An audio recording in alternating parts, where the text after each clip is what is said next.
ভাই, আগের দিন কেমন হারলি? তোরা আর পারবি না আমাদের সাথে। তোদের সিংহ এমনি বুড়ো হয়ে গেছে। শোন, তোদের একটা সিজন ভালো যাচ্ছে তাই তোরা এমন নাচছিস। তোদের এই একটা সিজনকে আমার পকেটে ভিতরে রাখি। আর বলছিস সিংহ বুড়ো হয়ে গেছে, তো কি হয়েছে? একটা কথা মনে রাখবি, সিংহ বুড়ো হয়েছে কিন্তু স্বীকার করতে বলেনি। হারলে সবাই এক কথাই বলে, সিংহ বুড়ো হয়ে গেছে, তুমি স্বীকার করতে বলেনি। তো সব কথা পুরনো হয়ে গেছে। তোদের সিংহ বুড়ো হয়ে গেছে, এখন কিছু করতে পারবে না। আমি আমার কাজের বলছি, যারা নাকি 2 বছর ব্যান ছিল। ব্যান ছিলাম তো কি হয়েছে? তোরা এই 2 বছরে কিছু ছিটতে পেরেছিস?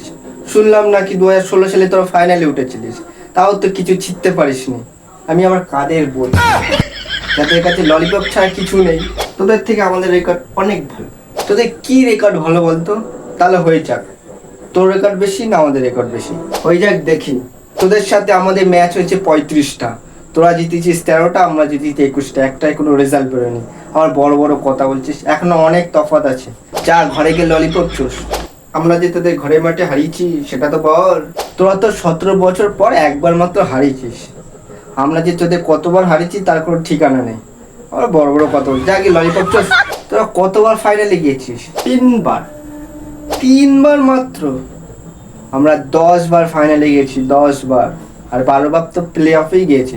আর ট্রফির কথা তো বললাম না, যাদেরকে যে ললিপপ ছাড়া কিছু নেই তাদেরকে ট্রফি দেখে কি লাভ হবে? ললিপপে কিছু। আমরা তো এবছর তোদেরকে কোনো ম্যাচ জিততে দিইনি, তো সেটা বলবি না? শুরু হয়ে গেল তো বাচ্চাদের মতো। ও বাচ্চা বলে মনে পড়লো, কোনো বাচ্চাকে যদি বলি না 1 2 3 4 বলতে, ওরা ঠিক 48 অব্দি ঠিকই বলবে। তারপরে গিয়ে কি বলে জানিস? 49 আর বলে না, বলে RCB। তারপরে গিয়ে 50 বলে। তোরা আমাদের কাছে বাচ্চা ছিলিস, বাচ্চা থাকবি, আর ভবিষ্যতে বাচ্চাই থাকবি। দিন এসে বলবি না আমরা জিতে গেছি, আমরা জিতে গেছি। কাপ নিয়ে এসে দেখাবি।